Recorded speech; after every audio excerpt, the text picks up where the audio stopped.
Bien, gracias. Listo, entonces voy a... ¿Ahí me estás escuchando bien? Perfectamente. Listo.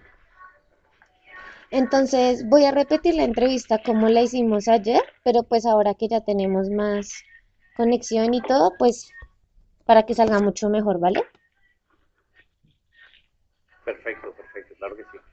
Listo, bueno, Tony, como yo te contaba, mi nombre es Juana Valentina, soy estudiante de la licenciatura en Artes Escénicas de la Universidad Antonio Nariño en Bogotá. Y quería contactarme contigo para preguntarte sobre tu profesión y sobre ti. Quisiera que por favor me contaras al respecto. Ok, gracias Juana por esta oportunidad. Yo estoy en una etapa de mi vida en la que transmitir conocimiento es lo mejor que puede pasar.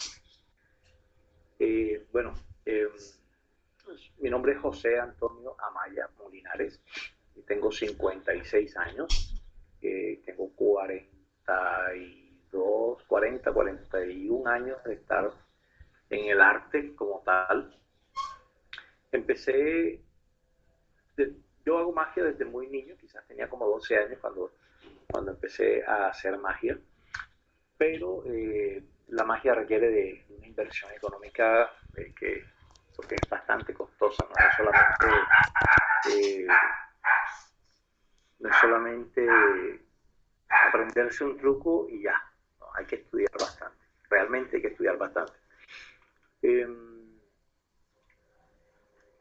Luego incursiono en el mundo de la recreación como payaso, bueno, inicialmente como recreador, luego como payaso y esto me permite pues encontrar una nueva faceta de mi vida, ¿no? Y me permitió inclusive pagarme mis estudios mis 4 últimos años de bachillerato, pintándome la cara de payaso y luego pues algunos estudios técnicos que hice también. Eh, esto ocurre más o menos entre el año 1990 y algo, 91, no, miento, en el 81 entro yo a una empresa de recreación y luego ya en el año 96, eh, en el año 87 termino esa etapa como recreador y entro a trabajar en uno de los mejores restaurantes típicos de Barranquilla como administrador, que fue cuando terminé el bachillerato.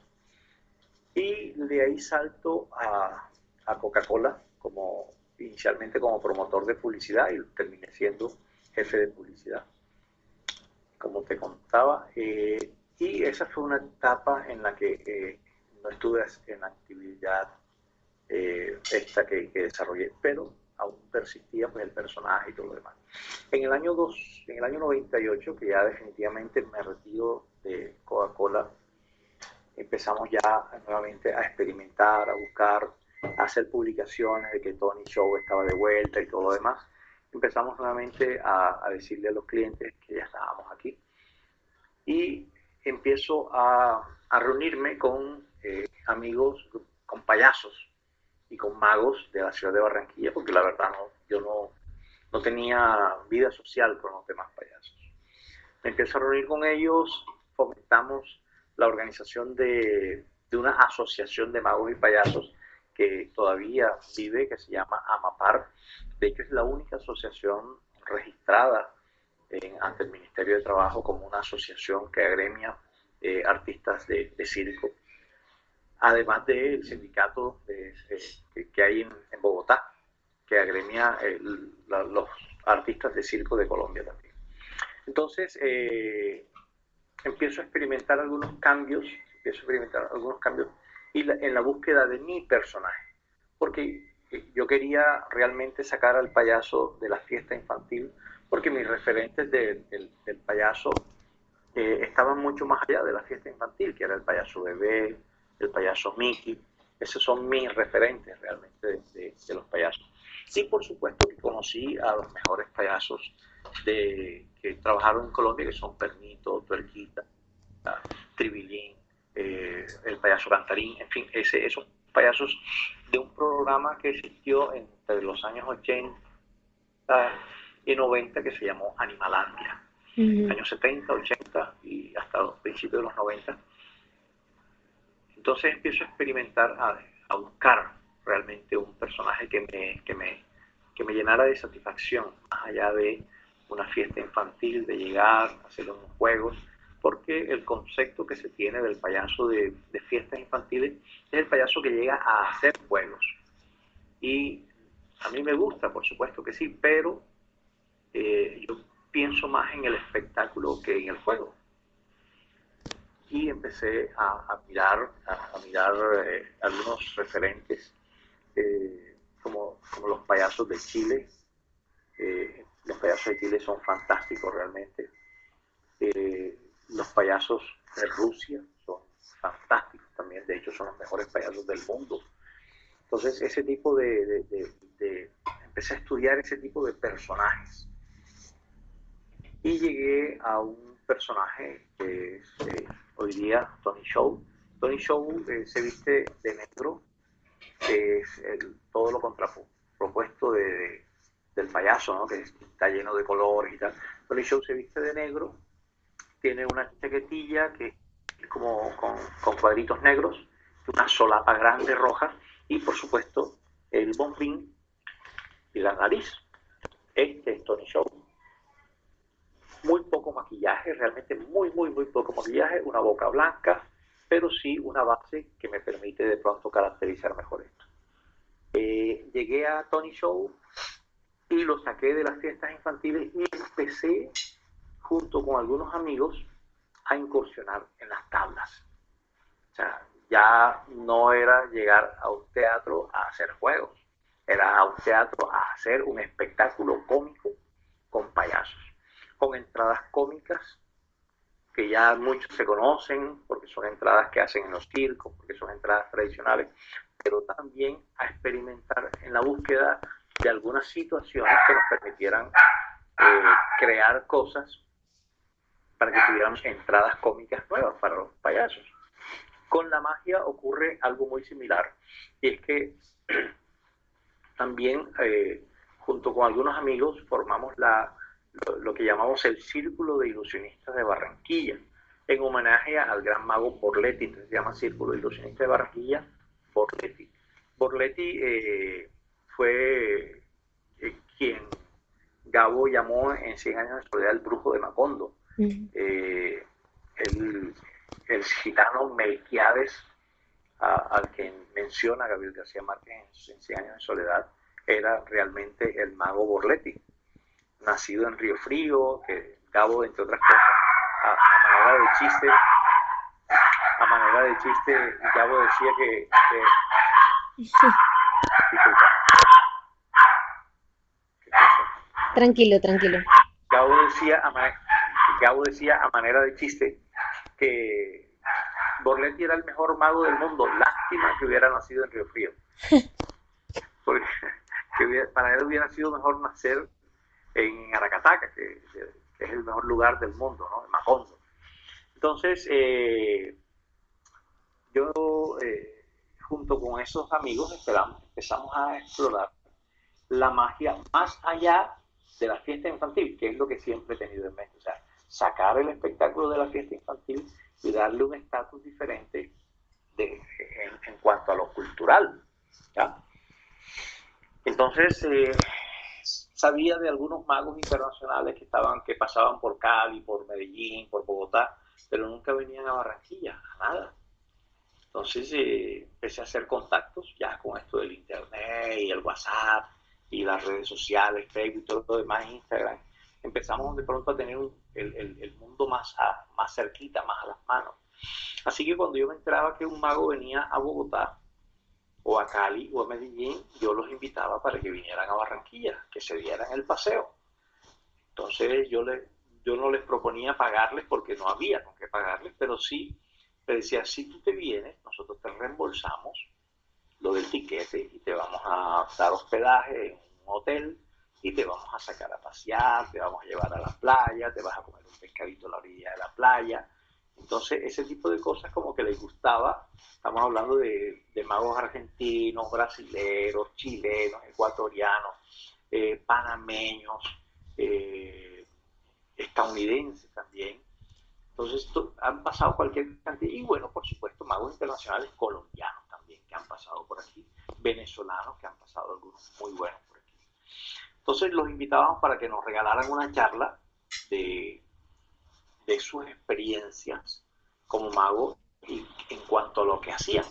Esto nos permitió al gremio de los magos empezar como a buscar en qué fortalecer cada una de las cosas que teníamos. En lo personal, me gusta mucho la magia infantil y la magia cómica. Hago magia de salón, no hago grandes ilusiones, pero sí las conozco y podría realizar una gran ilusión sin ningún tipo de inconveniente, si tuviera, por supuesto, las herramientas. Entonces, empezamos a incursionar en eso y hace unos 4 años, 4 años sí, un poco antes de pandemia, empezamos a meternos más en la parte cultural de Barranquilla. Entonces empecé a visitar las salas alternas de teatro, son salas pequeñas de 50, 30, 100 personas, y empecé a mostrar mi dossier y decirle esto es lo que estoy haciendo. Monté un espectáculo que se llama La magia es mi cuento, y ese espectáculo permitió que sacara de ahí una pequeña obra que a veces la circulo, la circulé en la costa ya, que se llama Los cuentos de Mamá Chávez. Y está basada en historias y cuentos que mi bisabuela me contaba, pero que no son realmente las que yo hago allí, sino que mi bisabuela me contaba cosas fantásticas como por ejemplo La Llorona, cuando salía La Mano Pelúa y cosas así, esas historias de los abuelos de antes, ¿no? Fantásticas, realmente fantásticas, y a mí me gustaba muchísimo.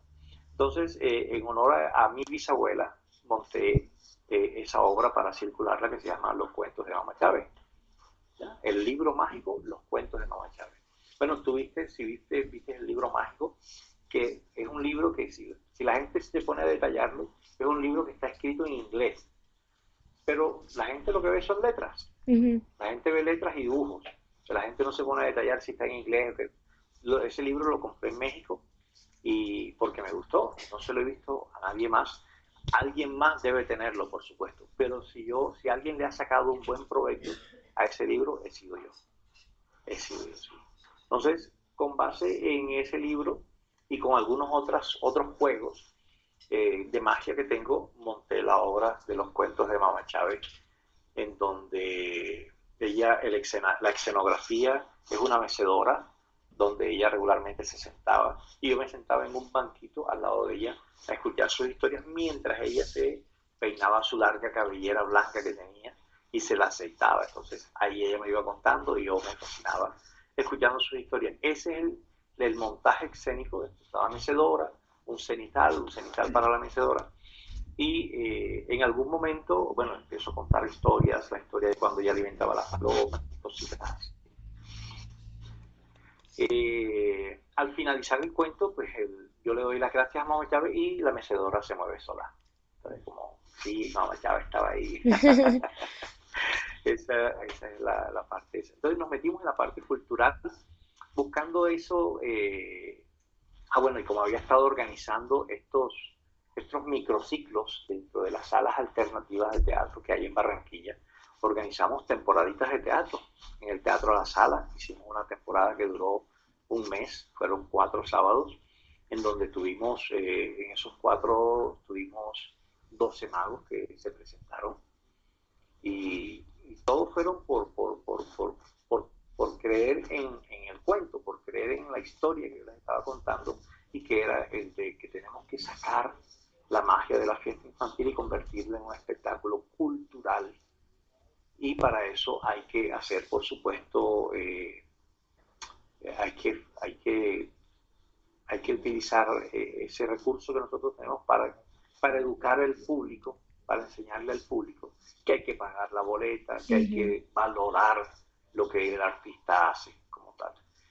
Por lo regular no pasamos el sombrero, no, no es costumbre, pues, pero nunca está de más, nunca está de más pasar el sombrero. Cuando he sido invitado de pronto a algún festival de estos que hacen eh, urbanos, y ellos me dicen, Tony, pero es por lo del sombrero. Y yo voy, no hay problema.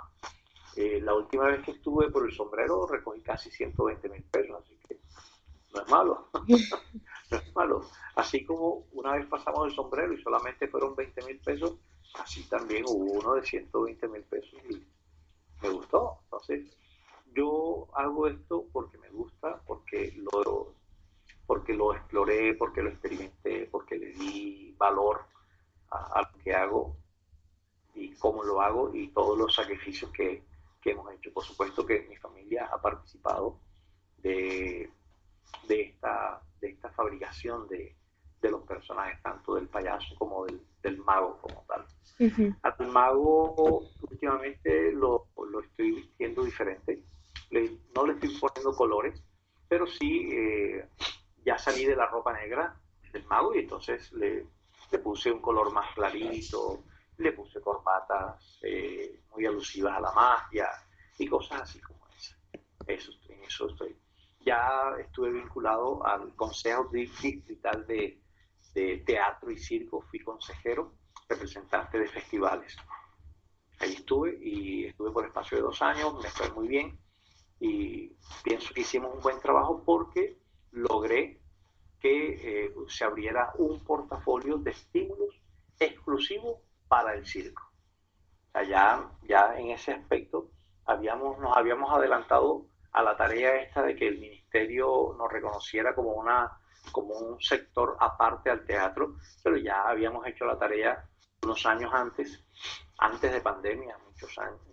Incluso durante pandemia tuvimos los artistas de circo la oportunidad de participar en un portafolio de estímulos exclusivo para el circo.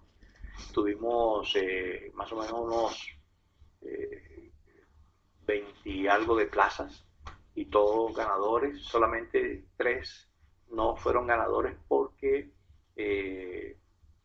desafortunadamente no cumplían con los requisitos, pero era básicamente por eso, solo porque no cumplían con los requisitos, pero también era una muy buena propuesta escénica para el circo, eso es.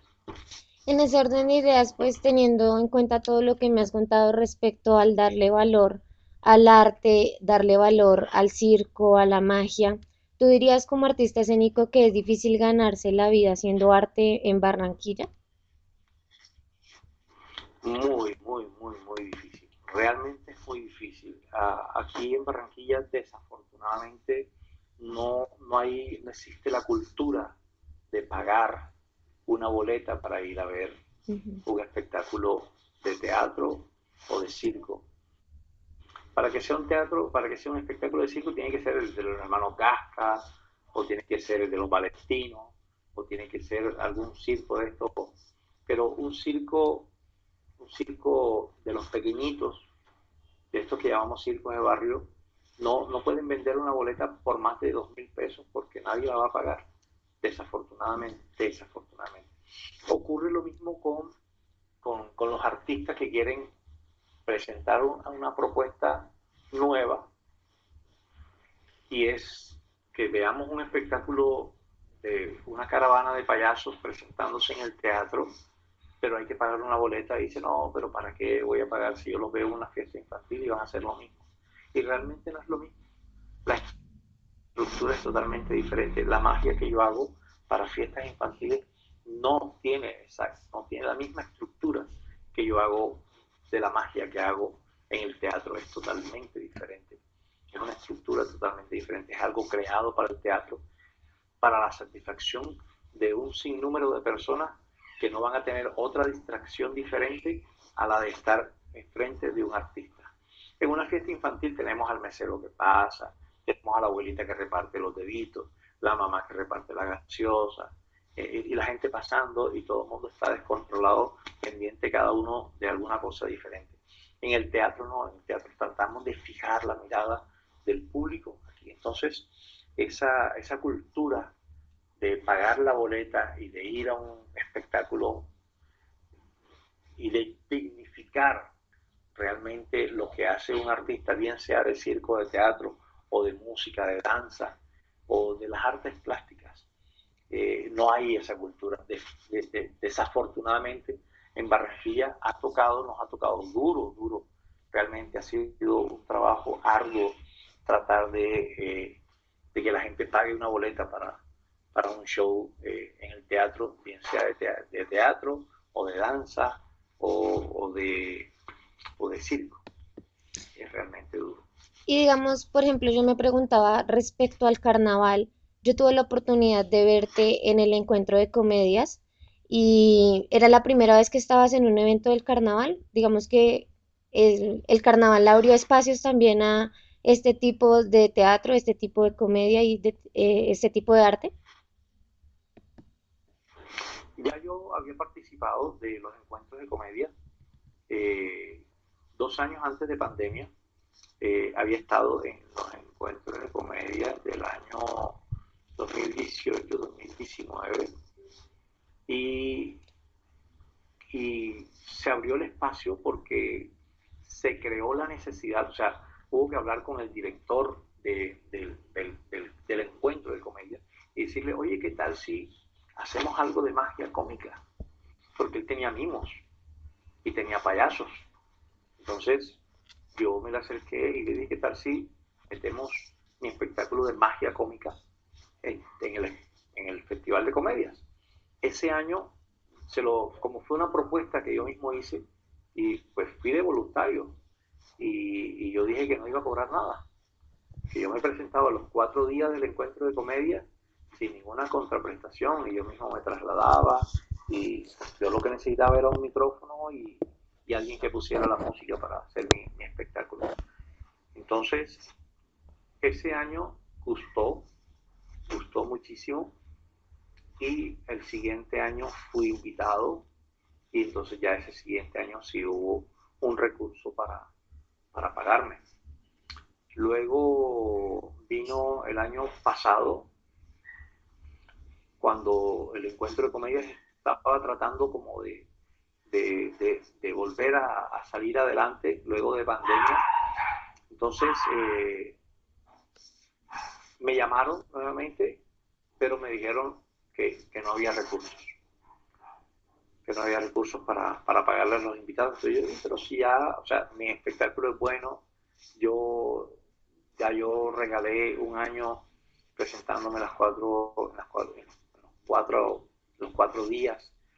Yo sé que sí hay recursos, que no hay muchos, sí, yo sé que no hay muchos, pero sí sé que hay recursos. Entonces, estaba tratando de que, oye, me valoraran no por lo que yo cobro realmente, sino porque era un artista que en algún momento ya había ofrendado y que de bien podíamos reconocerle a él, no sé, 100.000 pesos por presentación, 50.000, no sé, alguna cosa, pero que no me llamaran a decirme que no había recursos, porque yo sabía que se había, y que ya yo había presentado que la propuesta era buena y a la gente le había gustado. Entonces, el año pasado, no, desafortunadamente no estuve.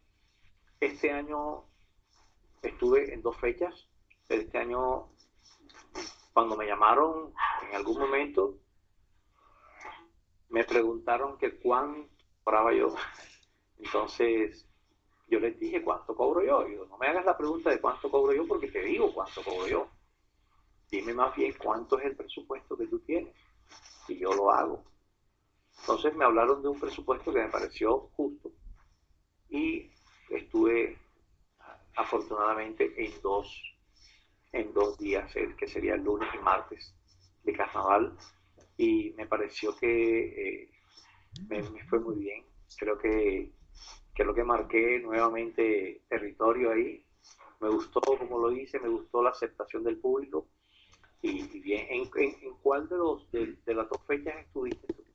Estuve en la primera, no recuerdo muy bien el día exacto, creo que fue el día lunes, si no estoy mal. El del Estadio Metropolitano, el del Parque Sí, señor, el Metropolitano. Estadio Metropolitano. Oh, sí, ahí fue fantástico. O sea, la entrega ahí fue total porque yo necesitaba volver a recuperar ese espacio que había perdido. Entonces, ahí tuve que entregarlo todo. O sea, fue definitivamente el lunes de carnaval fue lo mejor.